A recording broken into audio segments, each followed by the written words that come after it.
Salut la brigade, salut les entrepreneurs, bienvenue dans la 8e vidéo de la formation gratuite sur YouTube, comment créer son entreprise étape de A à Z. Alors aujourd'hui on va voir un sujet qui est très demandé, qui est comment trouver la bonne idée qui vous correspond afin de créer votre business. Juste avant de commencer, je vous rappelle que cette vidéo elle fait partie d'une série de vidéos qui compose une formation complète totalement gratuite sur YouTube. Donc je vous conseille d'aller voir la présentation de cette formation et les vidéos précédentes si vous voulez tout voir. Donc vous avez les liens dans la description. J'ai pris beaucoup de temps à créer tout ce contenu, alors n'hésitez pas à le partager aux personnes qui souhaitent se lancer, à vous abonner, à m'encourager par commentaire. Pour poser vos questions et échanger, j'ai créé un groupe privé d'entraide donc sur Facebook, donc n'hésitez pas à nous rejoindre, vous avez aussi le lien dans la description. Vous pouvez aussi directement poser vos questions dans les commentaires évidemment. Et on passe maintenant sur le support. Aujourd'hui, on va donc voir comment trouver la bonne idée, vérifier que c'est une idée qui vous correspond, vérifier aussi que l'idée elle convient au marché pour ensuite la tester et vérifier qu'elle est rentable. Alors, comment trouver une bonne idée? Bah, faut comprendre qu'une bonne idée, c'est une solution à un problème ou un besoin rencontré par plusieurs personnes. C'est pas plus compliqué que ça. Alors, ça veut pas dire que c'est simple de trouver la bonne idée, mais en tout cas, une bonne idée, voilà, c'est en gros un problème et il faut une solution à ce problème. Donc, il y a plusieurs types de problèmes. Il y a les problèmes qu'on appelle importants, ressentis et acceptés. Donc, en fait, les personnes savent que ces problèmes, ils les ont. Et ces problèmes, ils sont importants. Donc chacun va essayer de les résoudre. Il y a les problèmes qui sont importants aussi, mais qui sont non acceptés ou même inconscients. Donc les personnes ne savent pas forcément qu'ils ont ces problèmes-là ou ils ne veulent pas l'accepter, tout simplement. Il y a les problèmes moins importants, donc que les personnes ne souhaitent pas forcément résoudre parce qu'elles peuvent vivre avec. Alors par contre, s'il y a une solution, c'est vrai qu'elles pourraient l'utiliser malgré tout. Et il y a ce qu'on appelle les faux problèmes qui sont créés par les entreprises pour vendre une solution. Alors exemple très concret, l'iPad par exemple, ce n'était pas forcément un besoin fondamental, mais pour moi, c'est un problème qui a été créé par Apple pour pouvoir vendre un iPad. Une idée, ça peut exister que si elle répond à un problème, vous l'aurez compris, ou un besoin des clients. Donc beaucoup de personnes, ils lancent un business qui ne répond pas à un véritable problème, ou ils répondent à un problème avec une mauvaise solution. Et pour cette raison, elles ne vont jamais réussir à créer une entreprise qui soit rentable et durable. Les idées, elles peuvent venir de plusieurs endroits, donc soit d'une passion que vous avez. Alors attention, une passion, hein, je l'ai déjà dit dans certaines vidéos précédentes, c'est pas forcément un bon business. Une reproduction d'une idée qui fonctionne à l'étranger, donc il y en a beaucoup qui font ça, ils vont regarder ce qui se passe à l'étranger, ils vont prendre des choses qui fonctionnent et après ils vont essayer de les reproduire en France. Alors évidemment, il faut bien vérifier que ça puisse fonctionner parce que des fois entre les pays, on n'a pas les mêmes fonctionnements, donc des business qui fonctionnent très bien ailleurs vont pas forcément bien fonctionner en France. Ça peut être la suite d'une expérience en tant que salarié, tout simplement. Ok, par exemple, quelqu'un qui devient freelance en web design. Ok, il a fait du design avant et du coup, il continue en tant que freelance. Et évidemment, ça peut venir d'un besoin, d'un problème non résolu. Donc voilà, vous avez décelé qu'il y avait quelque chose qui ne fonctionnait pas, que les gens avaient besoin, donc avaient besoin d'une solution pour résoudre. Et vous pouvez créer votre business à partir de ça. Vous devez vous poser trois questions globales pour vérifier, entre guillemets, que votre produit et service répond à un problème ou un besoin. Alors vérifier, entre guillemets, pourquoi? Parce qu'évidemment, on le verra après, mais pour vraiment vérifier, il va falloir tester. Ok, mais en tout cas, vous pouvez déjà vous poser ces questions-là. Donc la première question, c'est est-ce que votre problème, il existe? Et est-ce que votre produit ou votre service, c'est une bonne solution à ce problème? On va voir quelques questions encore juste après qui vont détailler encore plus cette question-là. La deuxième question, ça va être de se demander est-ce que votre produit ou votre service répond à ce problème de la manière attendue par votre marché. Donc est-ce que vos clients, en fait, ils attendent une solution comme celle que vous voulez proposer. Et la dernière question, est-ce que votre business model, donc la façon dont vous gagnez de l'argent, ça vous permet de vivre de votre activité. Donc ça vous permet d'avoir un business en fait qui soit viable. Parce qu'évidemment, vous pouvez des fois proposer des solutions, mais si derrière ça ne vous permet pas de gagner assez d'argent pour pouvoir vous développer, bah, ça va pas, voilà, le business n'est pas bon dans ce cas-là. Donc, pour répondre plus précisément à la première question, qui est, je le répète, est-ce que votre problème, il existe et est-ce que votre produit ou service, c'est une bonne solution à ce problème, vous pouvez vous poser d'autres questions. Alors, la première question, ça va être trois autres questions. La première question, ça va être, est-ce que votre problème, il compte réellement pour vos clients? Ok, donc est-ce que votre problème est ce qu'on appelle dur? Alors, dur, qu'est-ce que c'est? C'est douloureux. Donc, est-ce que le problème, il est assez important pour que votre client, il en souffre et cherche à le résoudre? Est-ce qu'il est urgent? Donc, est-ce que chaque jour qui passe sans que votre client, il résolve ce problème, bah, ça le fait souffrir? Alors, on ne parle pas non plus de souffrance extrême, mais en tout cas, c'est quelque chose qui le dérange. Et est-ce qu'il est reconnu? Donc, est-ce que votre client il est conscient de ce problème? Parce qu'évidemment, s'il n'en a pas conscience, ça va être beaucoup plus difficile de lui vendre quelque chose parce qu'il va déjà falloir lui faire prendre conscience qu'il a un problème. Donc plus un problème il est douloureux, urgent et reconnu, donc pour un client, plus ce client il sera prêt à payer pour votre solution. À l'inverse, moins un problème il est douloureux, urgent et reconnu par ce client-là, donc il est reconnu comme ça, il sera plus difficile dans ce cas-là de le convaincre d'acheter votre solution. La deuxième question, pour du coup détailler un petit peu plus cette première question, ça va être est-ce qu'il y a un nombre assez important de personnes qui ont ce problème? Alors c'est important d'avoir un minimum de monde qui veulent acheter votre solution pour vivre de votre activité parce que dans ce cas-là, encore une fois, si vous n'avez pas assez de personnes intéressées, bah, vous ne pourrez pas vivre de votre activité. Sauf si vous vendez quelque chose de vraiment unique, mais à un prix très très élevé. Voilà, quand on fait par exemple, quand on vend des trucs des solutions dans le luxe, dans l'ultra luxe, il n'y a pas beaucoup de clients qui peuvent se l'acheter, mais vu que les prix sont très très élevés, bah, c'est rentable dans ce cas-là. Voilà, donc il faut bien réfléchir à ça. Et la dernière question, c'est est-ce que votre solution, ça crée d'autres problèmes? Alors qu'est-ce que ça veut dire?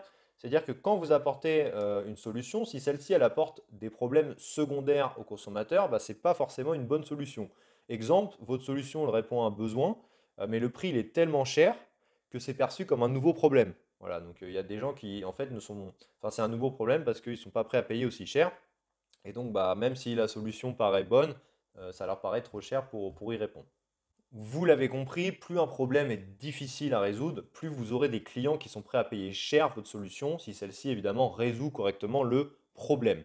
Et plus un problème il est facile à résoudre, plus il sera difficile pour vous d'apporter une solution différente de vos concurrents, parce qu'évidemment il y aura déjà beaucoup de personnes qui apportent une solution. Donc dans ce cas-là, vous devrez trouver un moyen de vous différencier, que ce soit par l'offre, le prix, la façon de vendre, les clients que vous visez, une innovation technologique par exemple.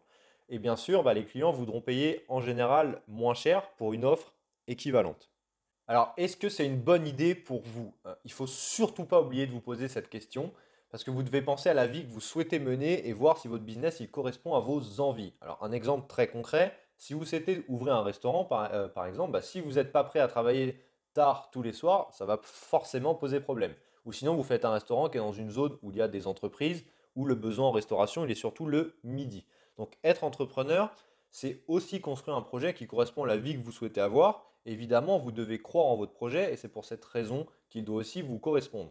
Et de plus, certaines idées, elles vous paraissent géniales quand vous y pensez, ok, mais après analyse, elles ne le sont pas vraiment. Donc il ne faut surtout pas sous-estimer le fait que vous devez aimer votre produit et service pour vous lancer, parce que créer une entreprise, ça demande beaucoup de temps et d'investissement. Et si vous n'aimez pas ce que vous faites tous les jours, alors on ne vous dit pas, évidemment, il y a des choses que vous allez moins apprécier que d'autres, mais il faut un minimum aimer ce que vous faites.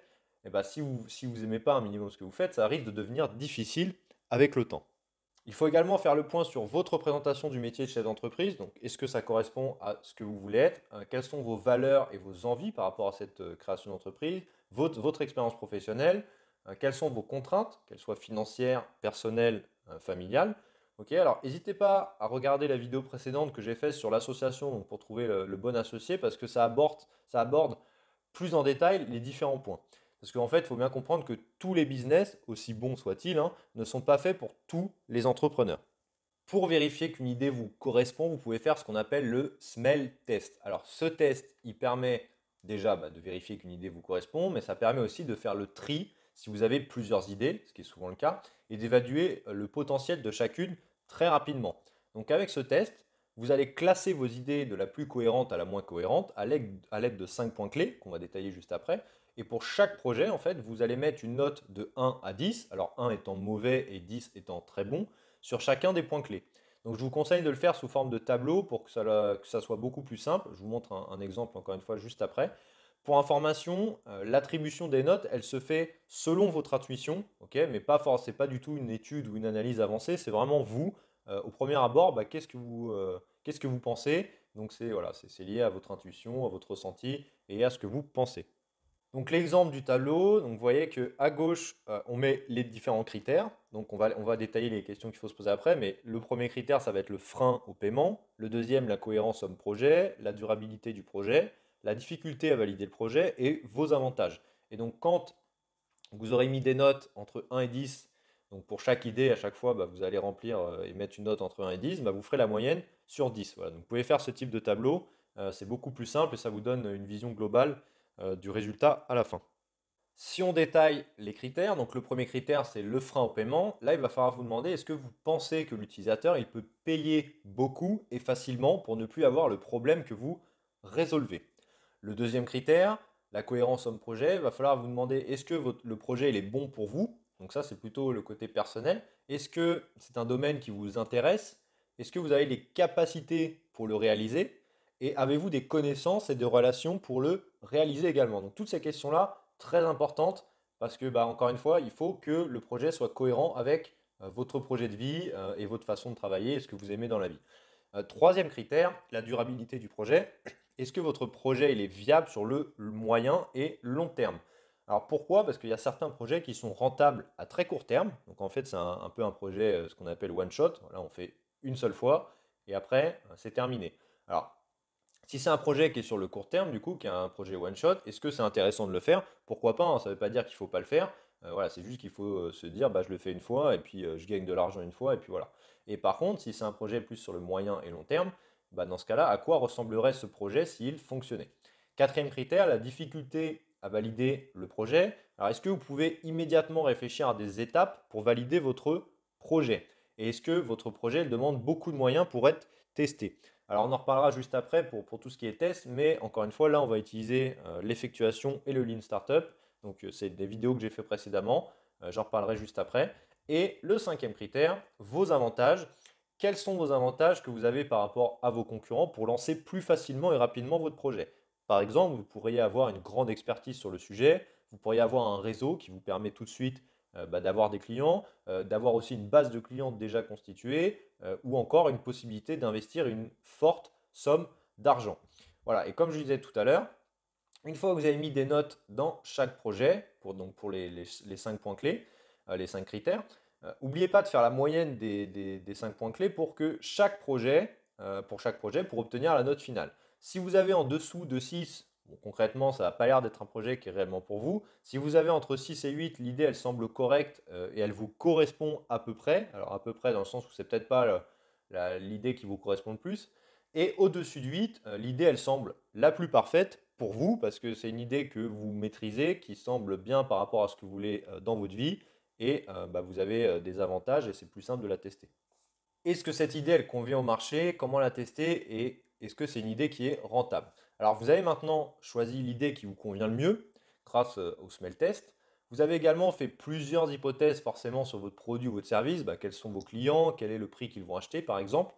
Sauf que tout ça, ça reste seulement des hypothèses. Et pour réellement savoir si votre idée, elle convient au marché, bah, il y a une seule solution valable, c'est tester en confrontant votre produit ou votre service à votre potentiel futur client. Et donc là, on en revient toujours aux deux méthodes qui sont l'effectuation et le Lean Startup, qui comprend le MVP, donc le Minimum Viable Product, qui permet de tester le plus rapidement possible un produit ou un service avec un minimum de temps et d'argent. Alors vous avez une vidéo sur l'effectuation dans cette formation gratuite et une vidéo sur le Lean Startup. Donc je vous conseille vraiment d'aller les voir. Vous avez les liens dans la description, encore une fois. Ça va vous permettre de comprendre comment ça fonctionne si vous n'avez pas déjà vu. Et donc pour faire votre MVP, donc votre produit minimum viable, vous devez déterminer une hypothèse qui résume en 2 phrases maximum le problème que résout votre projet. Alors cette hypothèse, elle pourra évidemment évoluer avec le temps et elle détermine la proposition de valeur de votre produit et service.